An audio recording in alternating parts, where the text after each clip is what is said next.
Good morning, my dear friends. Today we are going to deal with the topic project management. What is management? Management is an art of getting the things done from others. Management ಅಂದರೆ ಅಥವಾ ನಿರ್ವಹಣಾಶಾಸ್ತ್ರ ಅಂದರೆ ಬೇರೆಯವರಿಂದ ಕೆಲಸವನ್ನು ಮಾಡಿಸೋದಕ್ಕೆ ನಾವು ಹೇಳ್ತೀವಿ management ಅಂತೀವಿ. So what is project?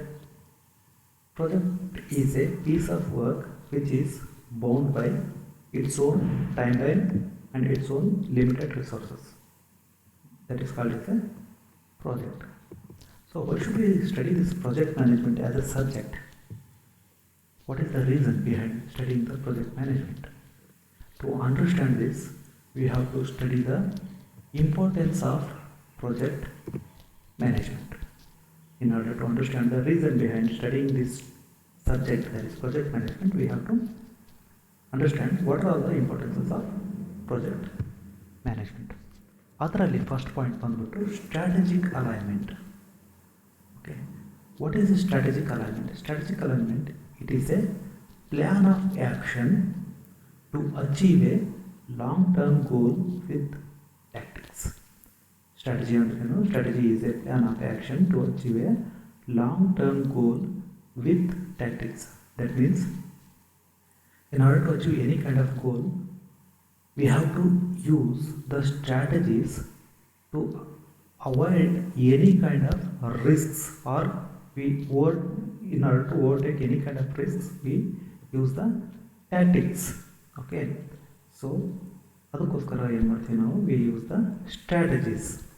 So in order to do any kind of project successfully, we must use different kinds of strategies.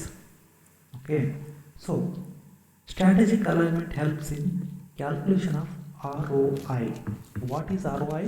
ROI is nothing but a return on investment. What does it mean? ಹಾಗಾದ್ರೆ ಏನು return on investment ಅಂದರೆ ಏನು? Okay, it means suppose ನೀವು ಎಲ್ಲಾದರೂ ಒಂದು investment ಮಾಡಿರ್ತೀರಿ ಅಂತ ಇಟ್ಕೊಳ್ಳಿ. Okay, you have made an investment of 1 lakh rupees ಅಂತ ಇಟ್ಕೊಳ್ಳಿ. Okay, what do you expect from it? You expect a kind of a return. ಯಾವುದಾದ್ರೂ ಒಂದು ರೀತಿಯ ಅದರಿಂದ ರಿಟರ್ನ್ ಬರಲಿ ಅಂತ ನೀವು ಎಕ್ಸ್ಪೆಕ್ಟ್ ಮಾಡ್ತೀರಿ, right? So that is called as return on investment. Okay, so strategic alignment helps in calculation of return on investment. That means ಒಂದು ಯಾವುದಾದ್ರೂ ಪ್ರಾಜೆಕ್ಟ್ನಲ್ಲಿ ದುಡ್ಡು ಹಾಕಿರ್ತಾರೆ ಅಲ್ವಾ?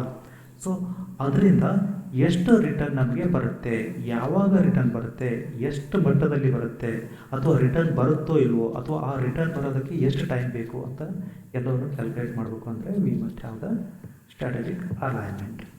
Then strategic alignment helps in handling the risk. ನೀವು ಯಾವುದೇ business ತೊಗೊಳ್ಳಿ, okay, risk ಇಲ್ಲದೆ ಇರ್ತಕ್ಕಂಥ ಬಿಸ್ನೆಸ್ ಯಾವುದೂ ಇಲ್ಲ. Okay, for example, any activity you take, there will be a little or some amount of risk will be there. Okay, so strategic alignment helps in handling the risks. Okay, we will discuss about it in the later slides. Fine. So if there is no strategic alignment, then what happens? You must be having this doubt, right? So if there is no strategic alignment, then project becomes expensive, then project becomes delayed. ಒಂದು ವೇಳೆ strategic alignment ಇಲ್ಲ ಅಂತ ಹೇಳಿದ್ರೆ project delay ಆಗಿಬಿಡುತ್ತೆ ಅಥವಾ late ಆಗಿಬಿಡುತ್ತೆ. ಆಮೇಲೆ project expensive ಆಗುತ್ತೆ. ಯಾಕೆ ಎಕ್ಸ್ಪೆನ್ಸಿವ್ ಆಗುತ್ತೆ ಅಂತಂದರೆ, the materials required for the erection of that project will become expensive from day by day. Okay, ಇವತ್ತಿರೋ ರೇಟು ನಾಳೆ ಇರೋಲ್ಲ, ನಾಳೆ ಇರೋ ರೇಟು ನಾಡಿದ್ದಿರಲ್ಲ. ಸೊ ಯಾವಾಗ ಮೆಟೀರಿಯಲ್ ಕಾಸ್ಟ್ ಜಾಸ್ತಿ ಆಗುತ್ತೋ ಆವಾಗ ಪ್ರಾಜೆಕ್ಟ್ ಕಾಸ್ಟ್ ಕೂಡ ಜಾಸ್ತಿ ಆಗುತ್ತದೆ. Hence if there is no strategic alignment, then the project is definitely going to be delayed and the project is definitely going to be expensive. Fine, this is what is called strategic alignment. Then next point is project management provides leadership. Project ಮ್ಯಾನೇಜ್ಮೆಂಟ್ನ importance ಏನು ಅಂತಂದರೆ ಅದು ಲೀಡರ್ಶಿಪ್ನ provide ಮಾಡುತ್ತೆ. Okay, in return leadership ಏನು provide ಮಾಡುತ್ತೆ? Project management provides leadership, that's okay. Then leadership, what it is going to provide in return is, leadership is going to provide vision, direction, motivation, coaching, inspiration. ಈ ಎಲ್ಲ ಆಸ್ಪೆಕ್ಟ್ಸ್ನ leadership ಒಂದು ಪ್ರಾಜೆಕ್ಟ್ಗೆ ಒದಗಿಸ್ಕೊಡುತ್ತೆ. ಏನು vision ಅಂದರೆ ಏನು? Vision ಅಂದರೆ ನಮಗೆ ನಾಳೆ ಏನಾಗುತ್ತೋ ಗೊತ್ತಿಲ್ಲ, but we will decide it in the vision, we will plan it. ನಾಳೆ ಏನಾಗುತ್ತೆ ಅನ್ನೋದು ಗೊತ್ತಿಲ್ಲ, but we will plan it in the vision. That for example, we have started a project today, means we will put a deadline. After 10 years this project will be over here ಅಂತ ಹೇಳ್ಬೋದು. ಅದನ್ನು vision ಆಗಿ ಇಟ್ಕೋತೀವಿ. Otherwise what we can say is that, ಎಲ್ಲಾದರೂ ನೀವು ಇಂಟರ್ವ್ಯೂಗೆ ಹೋದಾಗ they will ask a simple question, what is that, where would you likes to see yourself after 10 years ಅಂತ ಕೇಳ್ತಾರೆ. It is a common question wherever you go for the interview. What is the question? Where would you likes to see yourself after 10 years from now. ಅಂದರೆ 10 ವರ್ಷ ಆದಮೇಲೆ ನೀನು ಎಲ್ಲಿ ನೋಡೋಕ್ಕೆ ಇಷ್ಟಪಡ್ತೀಯ ಅಂತ ಕೇಳ್ತಾರೆ. ಸೊ ಆವಾಗ ಏನು ಬೇಕಾಗುತ್ತೆ ನಿಮಗೆ? At the time you must have vision. ಏನು ವಿಷನ್ ಇರಬೇಕಾಗುತ್ತೆ ನಿಮಗೆ ಅಂದರೆ, 10 ವರ್ಷ ಆದಮೇಲೆ ನಾನು ಹೀಗೆ ಮಾಡ್ತೀನಿ, ನಾನು ಈ ಪೊಸಿಷನಲ್ಲಿ ಇರೋಕ್ಕೆ ಇಷ್ಟಪಡ್ತೀನಿ, ನಾನು ಈ ಎಲ್ಲ ಸ್ಕಿಲ್ಗಳನ್ನು ಪಡ್ಕೊಳ್ಳೋಕೆ ಇಷ್ಟಪಡ್ತೀನಿ ಅಂತ ನೀವು ಒಂದು ವಿಷನ್ ಇಟ್ಕೊಂಡಿರ್ತೀರಲ್ವ. ಅದೇ ಥರ ಒಂದು ಪ್ರಾಜೆಕ್ಟ್ ಮ್ಯಾನೇಜ್ಮೆಂಟಲ್ಲೂ ಕೂಡ ಅವರಿಗೆ ಒಂದು ವಿಷನ್ ಫಿಕ್ಸ್ ಮಾಡಿರ್ತಾರೆ. ಏನು ಅಂತಂದರೆ, after so and so days the project will be at so and so stage ಅಂತ ಹೇಳಿರ್ತಾರೆ. ಅದೇ ಥರ ಒಂದು ಪ್ರಾಜೆಕ್ಟ್ಗೆ ಲೀಡರ್ಶಿಪ್ ವಿಷನ್ ಕೊಡುತ್ತೆ, ಡೈರೆಕ್ಷನ್ ಕೊಡುತ್ತೆ. Okay, it will keep motivating. Everybody needs the motivation. Motivation is a very powerful tool. ಅದನ್ನು ಯಾರಿಗೆ ಕೊಡುತ್ತೆ? ಅದನ್ನು ಎಲ್ಲ ಎಂಪ್ಲಾಯೀಸು ಅಥವಾ ವರ್ಕರ್ಸು ಕೊಡುತ್ತೆ. Then it removes the roadblocks. Roadblocks ಅಂದರೆ ಏನಾದರೂ ಹರ್ಡಲ್ಸ್ ಇರ್ತಾವಲ್ಲ, ಒಂದು ಪ್ರಾಜೆಕ್ಟ್ ಮಾಡ್ಬೇಕಂದ್ರೆ ಹರ್ಡಲ್ಸ್ ಇರ್ತಾವಲ್ಲ, ಅವನ್ನ ರಿಮೂವ್ ಮಾಡೋದಕ್ಕೆ ಪ್ರಾಜೆಕ್ಟ್ ಮ್ಯಾನೇಜ್ಮೆಂಟ್ ಹೆಲ್ಪ್ ಮಾಡುತ್ತೆ. It will help in coaching the employees. ಕೆಲವೊಬ್ರು ಅನ್ಸ್ಕಿಲ್ಡ್ ಇರ್ತಾರೆ, ಕೆಲವೊಬ್ರು ಸ್ಕಿಲ್ಡ್ ಇರ್ತಾರೆ, ಕೆಲವೊಬ್ರು ಅನ್ಎಕ್ಸ್ಪೀರಿಯನ್ಸ್ ಇರ್ತಾರೆ ಅಲ್ವಾ. So they are need the coaching. So it will help in giving the coaching as well, and it will help in inspiring the team to do their best work. Okay, that is all. These are all the helps that are provided by the project management.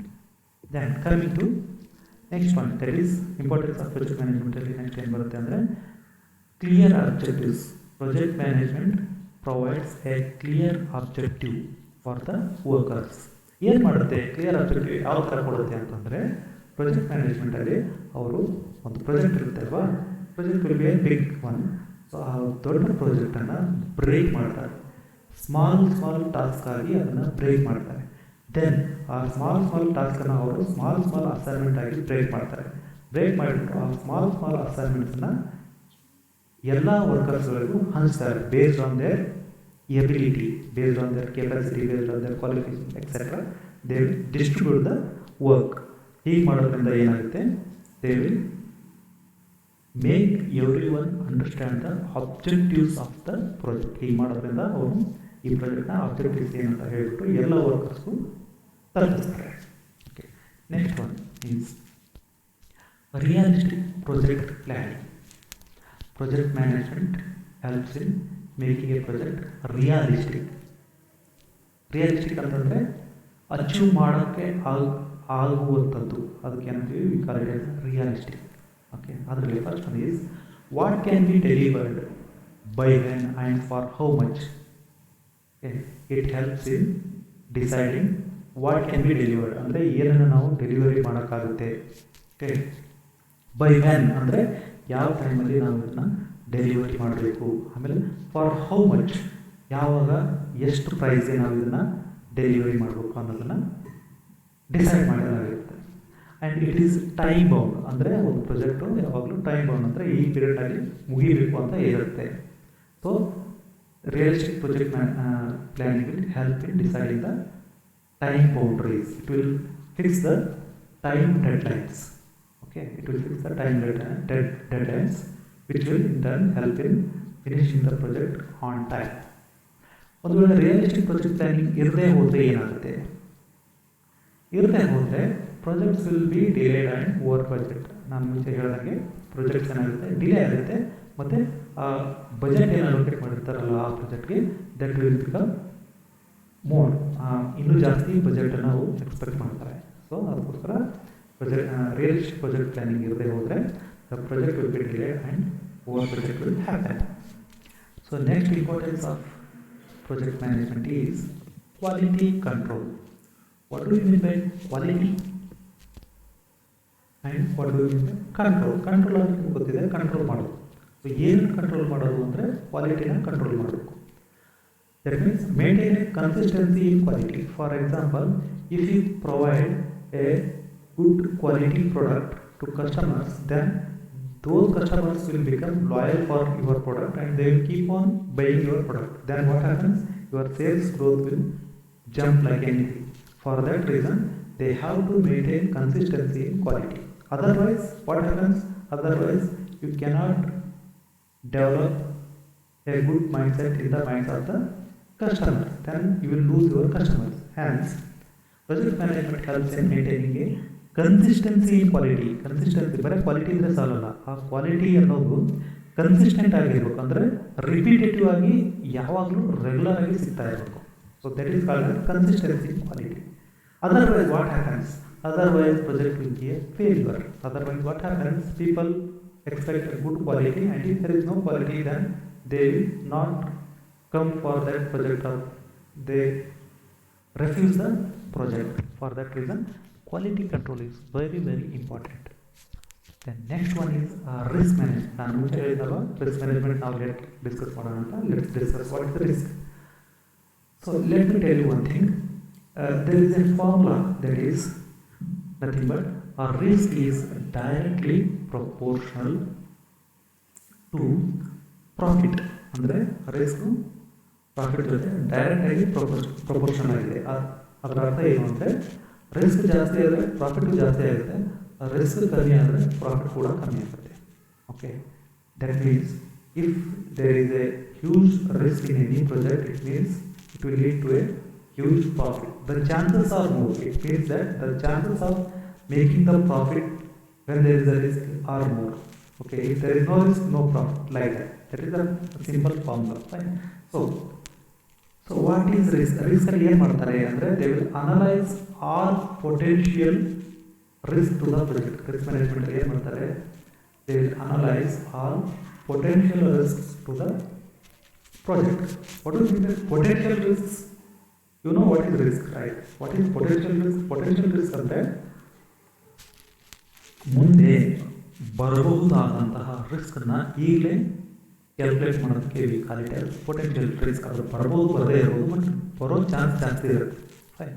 So ಅವು ಅಂಥವಕ್ಕೆ ನಾವು ಹೇಳ್ತೀವಿ potential risk ಅಂತೀವಿ. So analysing all potential risk to the project. That means ಮುಂದೆ ಬರ್ತಕ್ಕಂಥ ರಿಸ್ಕನ್ನು ನಾವು ಈಗಲೇ ಅನಲೈಸ್ ಮಾಡೋದು. Then what after that what they will quantify them. Quantify ಅಂದರೆ ಎಷ್ಟು ಅಮೌಂಟ್ನಲ್ಲಿ ರಿಸ್ಕ್ ಬರುತ್ತೆ ಅಂತ ಹೇಳ್ಬಿಟ್ಟು ದೇ ವಿಲ್ ಕ್ವಾಂಟಿಫೈ, ಅಂದರೆ ಇಷ್ಟು ರಿಸ್ಕ್ ಬರ್ಬೋದು ನಮಗೆ ಅಂತ ಹೇಳ್ಬಿಟ್ಟು they will calculate that also. ಎಷ್ಟು ರಿಸ್ಕ್ ಜಾಸ್ತಿ ಬರುತ್ತೋ ಕಮ್ಮಿ ಬರುತ್ತೋ ಅಥವಾ ಎಷ್ಟು ಬರುತ್ತೆ ಅಂತ they will statistically they will calculate it.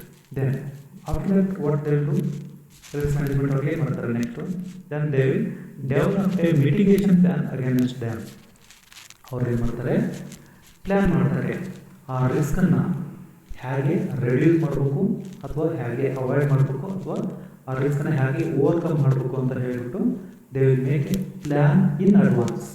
ಆ ಪ್ಲ್ಯಾನ್ನ ಮುಂಚಿತವಾಗಿ ಮಾಡ್ಕೊತಾರೆ. ಆಮೇಲೆ ಯಾವಾಗ ರಿಸ್ಕ್ ಬರುತ್ತಲ್ಲೋ ಆವಾಗ they will use their strategy. This is called as risk management. Then next one is orderly process. Orderly process ಅಂದರೆ the right people do the right things at the right time. That means the right people do the right things at the right time. That means we have to select the employees based on their skills. ಅವರನ್ನು select ಮಾಡ್ತೀವಿ, ಮಾಡಿಬಿಟ್ಟು ಅವರ experience ಯಾವ ಏರಿಯಾದಲ್ಲಿದೆ, ಅವ್ರ qualification ಏನು, ಅವ್ರಿಗೆ ಏನು capabilities ಇದ್ದಾವೆ, ಏನು ಕೆಪಾಸಿಟಿ ಇದೆ ಅವರು, ಅವು ಎಲ್ಲವನ್ನು ನೋಡಿಬಿಟ್ಟು we will assign them the work so that they do those works in right time. ಯಾಕಂದರೆ ನಮ್ಮ ಪ್ರಾಜೆಕ್ಟ್ ಯಾವಾಗಲೂ ಏನಾಗಿದೆ, it is time bound. Okay, ನಮಗೆ ರೈಟ್ ಟೈಮಲ್ಲಿ ನಮ್ಮ ಪ್ರಾಜೆಕ್ಟ್ ಮುಗಿಬೇಕು. ಅದಕ್ಕೋಸ್ಕರ what will do is the right people do the right things at the right time. You will see that right people are going to do the right things at the right time. ಅಂದರೆ correct ಆಗಿರೋ ವ್ಯಕ್ತಿಗೆ ನಾವು correct ಆದ ಕೆಲಸವನ್ನು ಹಂಚ್ತೀವಿ. ಅದರಿಂದ ಏನಾಗುತ್ತೆ, ಆ ವ್ಯಕ್ತಿ ಕರೆಕ್ಟ್ ಟೈಮಲ್ಲಿ ಆ ಕೆಲಸವನ್ನು ಮುಗಿಸ್ಕೊಡ್ತಾನೆ. ಇದರಿಂದ ಏನಾಗುತ್ತೆ, ಟೈಮ್ ಡಿಲೇನ ನಾವು ತಪ್ಪಿಸ್ಬೋದು. This is called orderly process. Then project management helps in continuous oversight. Project management will help in continuous oversight. ಅದರಲ್ಲಿ ಏನು ಮಾಡ್ತಾರೆ, they track the progress. Tracking progress ಅಂದರೆ ಏನು? They look at the milestones, they look at the risks, they look at the assumptions, they look at the issues. ಹೇಗೆ track ಮಾಡ್ತಾರೆ, ಆ project ಕರೆಕ್ಟಾಗಿ ನಡೆದಿದೆಯೋ ಇಲ್ಲ ಅಂತ ನಮ್ಮನ್ನ ಹೇಗೆ ಕ್ಯಾಲ್ಕುಲೇಟ್ ಮಾಡ್ತಾರೆ ಅಂದರೆ, they look at the milestones. Milestones ಅಂದರೆ ಗೋಲ್ಸ್, ಏನೇನು ಗೋಲ್ಸ್ ಇದ್ದಾವೆ ಅಂತ ನೋಡ್ತಾರೆ. ರಿಸ್ಕ್ ಏನೇನು ಎಕ್ಸ್ಪೆಕ್ಟ್ ಮಾಡಿದ್ದೀವಿ, ರಿಸ್ಕ್ ಏನೇನು ಇದ್ದಾವೆ, ಆಮೇಲೆ ಅಸಂಪ್ಷನ್ಸ್ ಏನೇನು ರಿಸ್ಕ್ಸ್ ಬರ್ಬೋದು ಅಂತ ಇದ್ದಾವೆ ಅವ್ರು ನೋಡ್ತಾರೆ. ಏನಾದರೂ ಇಶ್ಯೂಸ್, ಏನಾದರೂ ಪ್ರಾಬ್ಲಮ್ಸ್ ಏನಾದರೂ ಇದ್ದರೆ ಅವ್ರು ನೋಡ್ತಾರೆ. ಅವನ್ನೆಲ್ಲ ನೋಡ್ಬಿಟ್ಟು they keep on solving and they keep on tracking them.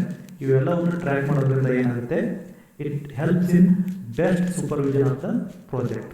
Okay, then after that ಏನು ಮಾಡ್ತಾರೆ, they find any kind of errors it happened. ಏನಾದರೂ ಎರರ್ಸ್ ಇದ್ದರೆ ಅವನ್ನ ಫೈಂಡ್ ಮಾಡ್ತಾರೆ. Okay, afterward what they will do, they will go for correction of those errors. ಆಮೇಲೆ ಏನು ಮಾಡ್ತಾರೆ, ಆ ಎರರ್ಸನ್ನು ಅವರು ಕರೆಕ್ಷನ್ ಮಾಡ್ತಾರೆ. Okay, this is what is the importance of project management. Fine, coming to next point.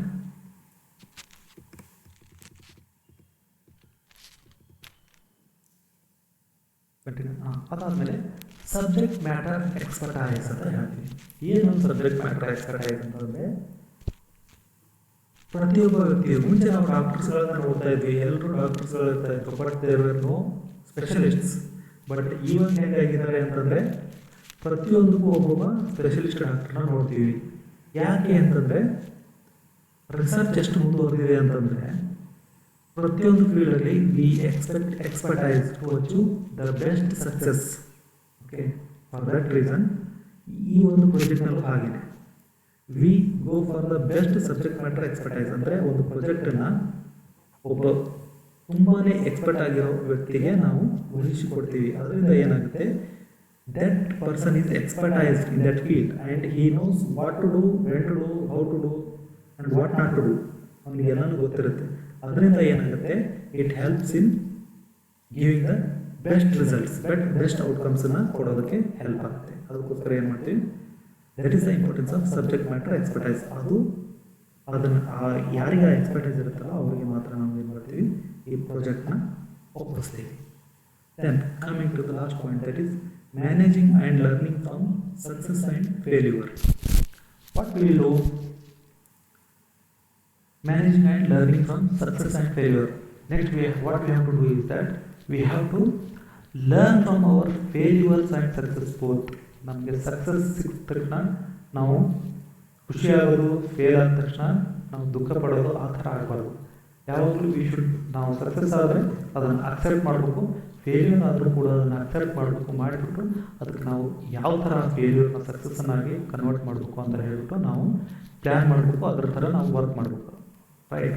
So importance of ಮ್ಯಾನೇಜ್ಮೆಂಟಲ್ಲಿ ಕೊನೆಯ point ಏನು ಅಂದರೆ, managing and learning from success and failure. ಒಂದು ಪ್ರಾಜೆಕ್ಟ್ ಮಾಡ್ತಾ ಇರ್ತೀವಿ ಅಂತಂದರೆ ಅಲ್ಲಿ ಸಕ್ಸಸ್ ಆಗ್ಬೋದು, ಮೆನಿ ಫೇಲ್ಯೂರ್ಸ್ ಇರ್ತವೆ. So we have to learn from both success as well as failure. Right.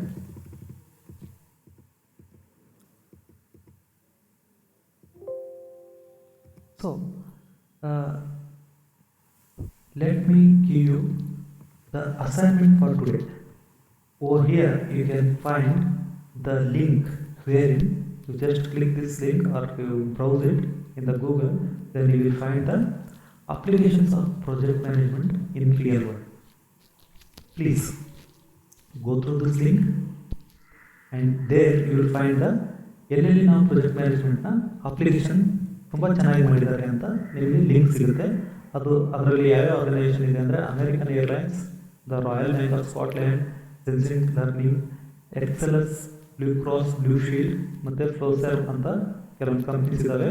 ಅವರು ಪ್ರಾಜೆಕ್ಟ್ ಮ್ಯಾನೇಜ್ಮೆಂಟ್ನ ಅಪ್ಲೈ ಮಾಡಿ ಹೇಗೆ ಯಾವ್ಯಾವ ರೀತಿಯ ಒಂದು ಸಕ್ಸಸ್ಸನ್ನು ಪಡೆದಿದ್ದಾರೆ ಅನ್ನೋದನ್ನು ನೀವು ತಿಳ್ಕೊಬೋದು. So this is your assignment for today. and thank you all.